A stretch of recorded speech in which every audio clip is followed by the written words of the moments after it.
Shalom sahabat Gebada, apa kabar hari ini? Senang sekali dapat bertemu dengan saudara-saudari semua dalam gerakan baca dengar Alkitab atau Gebada. Saudara-saudari terkasih, hari ini kita kembali menghayati firman Tuhan dalam kitab Yeremia, tepatnya pasal 36 dan 37. Kita melanjutkan kisah nubuat Yeremia di tengah situasi yang penuh keputusasaan. Yerusalem dikepung oleh pasukan Babel, dan umat Israel dilanda ketakutan dan kebingungan. Di tengah situasi ini, Allah tetap setia menyampaikan kehendaknya kepada umatnya melalui Nabi Yeremia. Namun, ironisnya, pesan-pesan Yeremia yang berisi peringatan dan nubuat tentang bencana tidak diindahkan oleh mereka. Bahkan, mereka menolak dan menghinanya. Dalam Yeremia 36, Allah memerintahkan Yeremia untuk mencatat semua firman-Nya dalam sebuah gulungan. Gulungan ini berisi nubuatan tentang kehancuran Yerusalem dan bangsa Yehuda jika mereka tetap tidak bertobat. Yeremia memanggil Barukh untuk menuliskan semua ini, dan Barukh membacakan isi gulungan itu di depan raja dan rakyatnya. Reaksi mereka beragam. Sebagian orang merasa takut dan tersadar akan dosa mereka, dan mereka pun berpuasa dan bertobat. Namun Raja Yoyakim justru marah dan murka. Dia merobek gulungan itu dan membakarnya di hadapan semua orang. Tindakan Raja Yoyakim merupakan penghinaan yang nyata terhadap firman Tuhan. Dia tidak hanya menolak pesan Allah, tetapi juga menunjukkan arogansi dan pemberontakannya. Hal ini tentu saja semakin memperparah keadaan bangsa Yehuda dan mempercepat kehancuran mereka. Namun, Allah tidak tinggal diam. Dia melindungi Yeremia dan Barukh dari kemarahan Raja Yoyakim. Mereka disembunyikan dan diselamatkan, dan Allah kembali memerintahkan mereka untuk menuliskan firman-Nya. Kisah ini menjadi pengingat bagi kita bahwa firman Tuhan tidak dapat dihancurkan. Sekalipun kita berusaha untuk menutup mata dan telinga terhadap firman-Nya, firman itu tetap akan berlaku dan mendatangkan konsekuensi. Pasal 37 menceritakan tentang peringatan Tuhan kepada Raja Zedekia melalui Yeremia. Zedekia adalah raja terakhir Yehuda yang diangkat oleh Raja Nebukadnezar dari Babel. Namun, dia mengingkari perjanjiannya dengan Babel dan bersekutu dengan Mesir. Yeremia dengan berani menyampaikan nubuatan bencana kepada Raja Zedekia. Dia memperingatkan raja bahwa jika dia melawan Babel, dia dan seluruh bangsa Yehuda akan menjadi tawanan dan Yerusalem akan dihancurkan. Yeremia berani menyampaikan pesan ini karena dia mengutamakan firman Tuhan dan kesetiaannya kepada Allah. Keberanian Yeremia patut kita teladani. Meskipun dia dipenjarakan dan diancam oleh raja, dia tetap setia pada panggilannya untuk menyampaikan firman Tuhan. Dia tidak takut akan konsekuensi yang akan dia terima, karena dia tahu bahwa tugasnya adalah untuk memberitakan kebenaran. Kisah Yeremia juga mengingatkan kita tentang pentingnya menaati Allah. Raja Zedekia mengalami kehancuran karena dia tidak mendengarkan firman Tuhan dan memilih untuk mengikuti jalannya sendiri. Kita pun harus berhati-hati agar tidak melakukan kesalahan yang sama. Marilah kita bersama-sama membaca Yeremia pasal 36 dan 37 dalam Gebada. Biarlah firman Tuhan ini menjadi pedoman hidup kita dan menguatkan iman kita untuk selalu taat dan setia kepada Allah.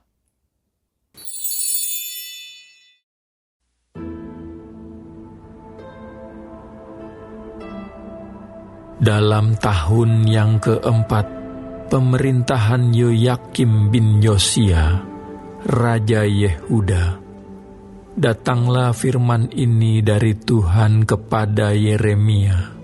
Bunyinya, ambillah kitab gulungan, dan tulislah di dalamnya segala perkataan yang telah kufirmankan kepadamu mengenai Israel, Yehuda, dan segala bangsa. Dari sejak aku berbicara kepadamu, yakni dari sejak zaman Yosia sampai waktu ini. Mungkin apabila kaum Yehuda mendengar tentang segala malapetaka yang aku rancangkan, hendak mendatangkannya kepada mereka, maka mereka masing-masing akan bertobat dari tingkah langkahnya yang jahat itu, sehingga aku mengampuni kesalahan dan dosa mereka. Jadi Yeremia memanggil Baruk bin Neria.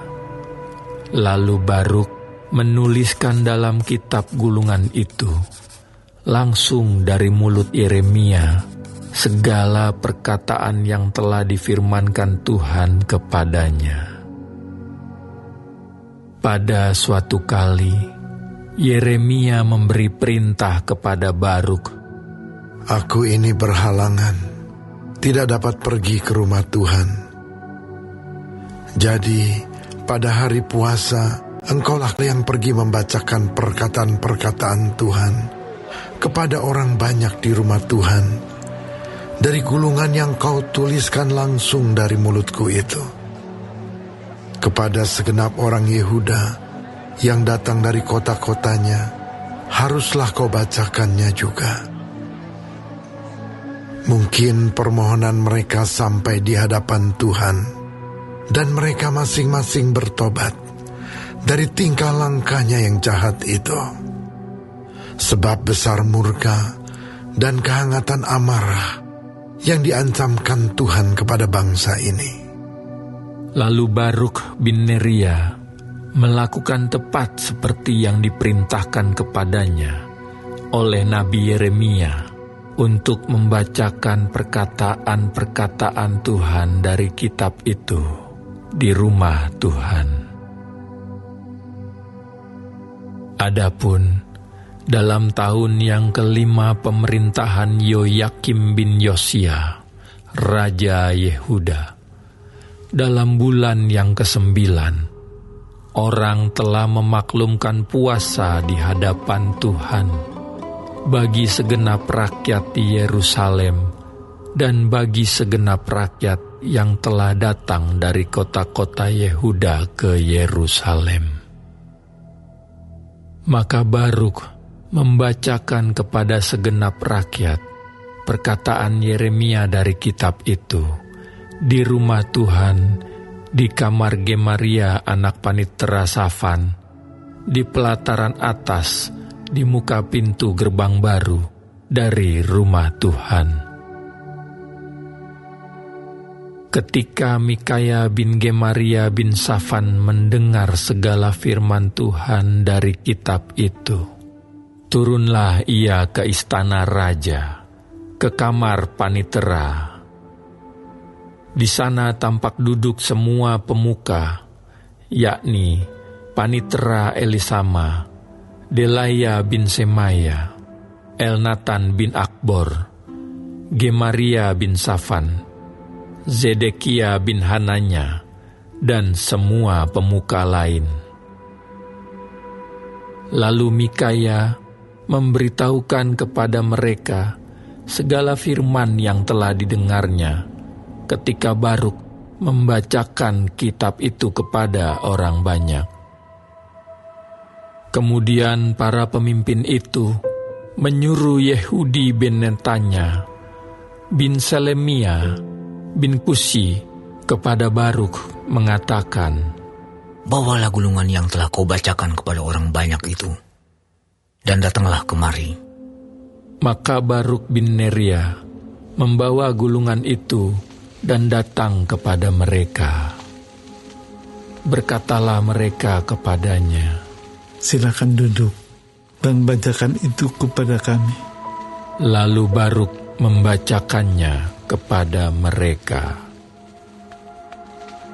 Setelah mereka mendengar segala perkataan itu, maka terkejutlah mereka dan berkata seorang kepada yang lain, Kita harus dengan segera memberitahukan segala perkataan ini kepada raja. Bertanyalah mereka kepada Baruk. Katanya, Beritahukanlah kepada kami, bagaimana caranya engkau menuliskan segala perkataan ini? Jawab Baruk kepada mereka, Segala perkataan ini langsung dari mulut Yeremia kepadaku, dan aku menuliskannya dengan tinta dalam kitab. Lalu berkatalah para pemuka itu kepada Baruk, Pergilah, sembunyikanlah dirimu bersama Yeremia. Janganlah ada orang yang mengetahui di mana tempatmu. Kemudian pergilah mereka menghadap raja di pelataran. Sesudah mereka menyimpan gulungan itu di kamar panitera Elisama, mereka memberitahukan segala perkataan ini kepada raja. Raja menyuruh Yehudi mengambil gulungan itu. Lalu ia mengambilnya dari kamar panitera Elisama itu. Yehudi membacakannya kepada raja dan semua pemuka yang berdiri dekat raja. Waktu itu adalah bulan yang ke-9, dan raja sedang duduk di balai musim dingin, sementara di depannya api menyala di perapian. Setiap kali apabila Yehudi selesai membacakan 3-4 lajur, maka raja mengoyak-ngoyaknya dengan pisau raut, lalu dilemparkan ke dalam api yang di perapian itu, sampai seluruh gulungan itu habis dimakan api yang di perapian itu. Baik raja maupun para pegawainya yang mendengarkan segala perkataan ini, seorang pun tidak terkejut dan tidak mengoyakkan pakaiannya. Elnatan, Delaya dan Gemaria memang mendesak kepada raja supaya jangan membakar gulungan itu, tetapi raja tidak mendengarkan mereka. Bahkan raja memerintahkan Pangeran Yerahmeel, Seraya bin Azriel, dan Selemia bin Abdeel untuk menangkap juru tulis Baruk dan Nabi Yeremia, tetapi Tuhan menyembunyikan mereka.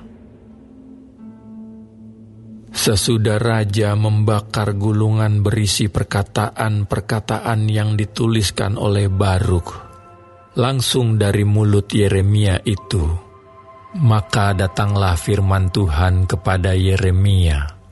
Bunyinya, Ambil pula lah gulungan lain, tuliskanlah di dalamnya segala perkataan yang semula ada di dalam gulungan yang pertama, yang dibakar oleh Yoyakim, Raja Yehuda.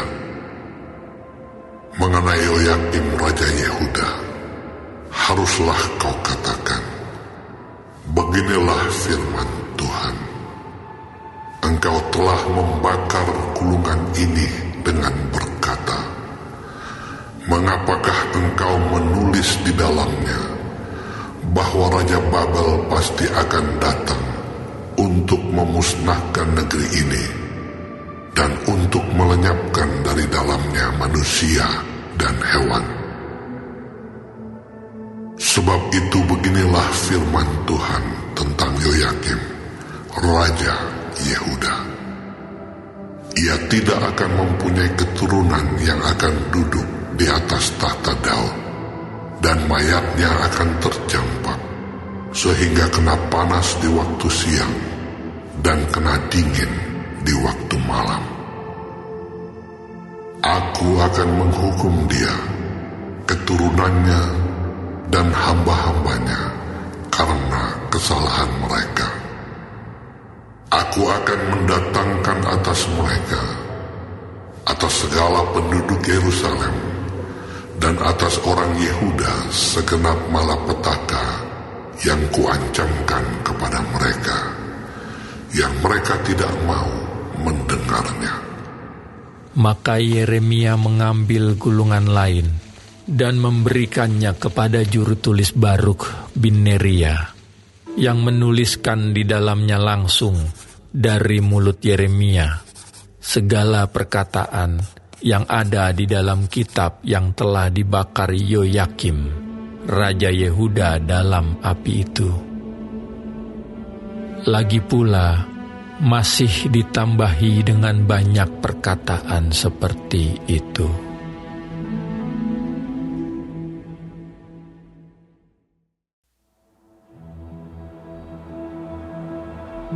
Zedekia bin Yosia menjadi raja menggantikan Konya bin Yoyakim. Nebukadnezar, Raja Babel, telah mengangkat dia menjadi raja atas negeri Yehuda. Tetapi baik ia, baik pegawai-pegawainya, maupun rakyat negeri itu, tidak mendengarkan firman yang disampaikan Tuhan dengan perantaraan Nabi Yeremia. Pada suatu kali, Raja Zedekia menyuruh Yukhal bin Selemia dan Imam Zefanya bin Maasea kepada Yeremia untuk meminta, "Berdoalah hendaknya untuk kami kepada Tuhan Allah kita." Adapun pada waktu itu, Yeremia masih bebas pergi datang di tengah-tengah rakyat. Ia belum dimasukkan orang ke dalam penjara. Adapun tentara Firaun telah berangkat keluar dari Mesir.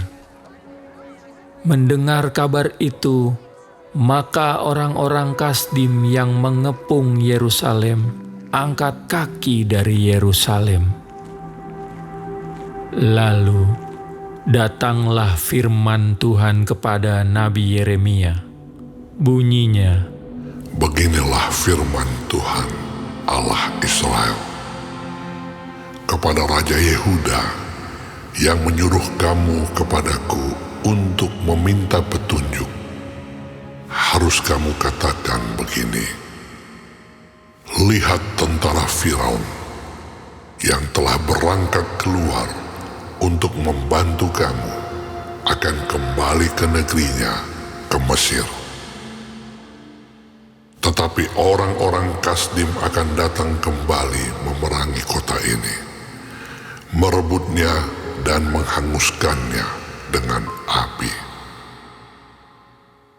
Beginilah firman Tuhan.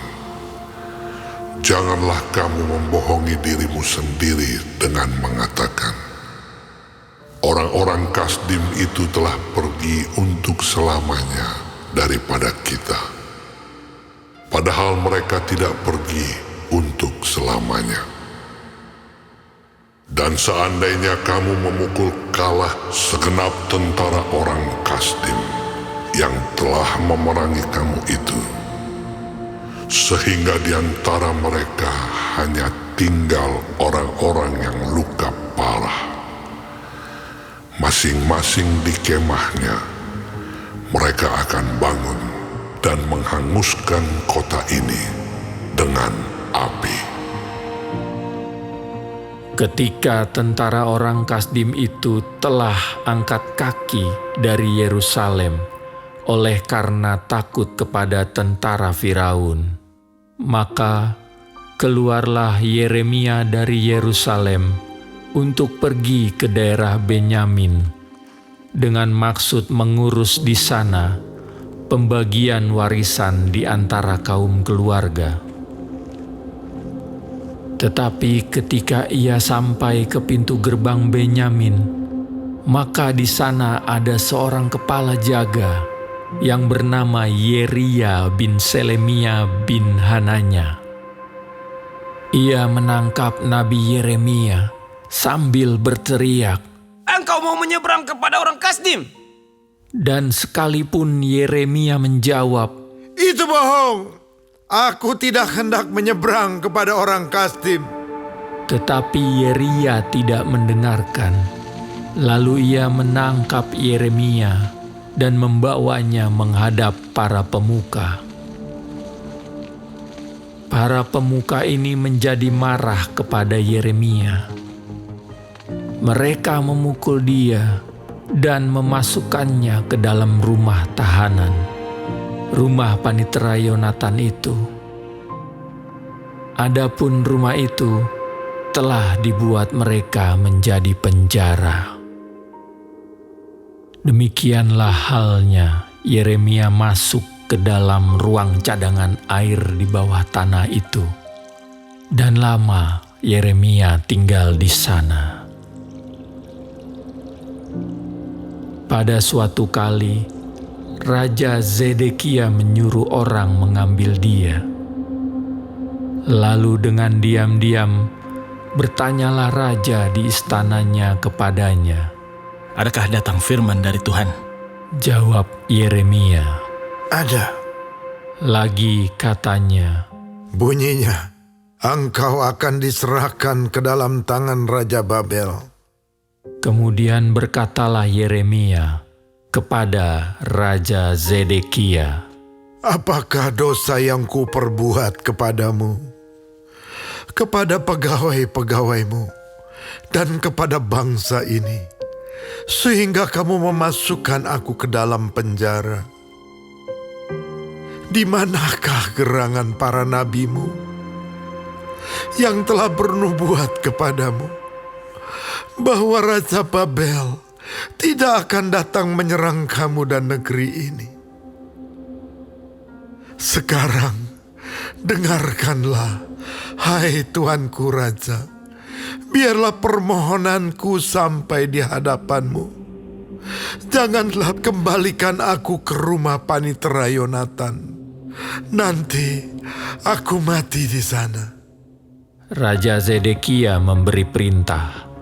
Lalu orang menahan Yeremia di pelataran penjagaan dan memberikan setiap hari kepadanya sepotong roti dari jalan tukang roti, sampai pada waktu segala roti habis di kota itu. Demikianlah Yeremia tinggal di pelataran penjagaan itu.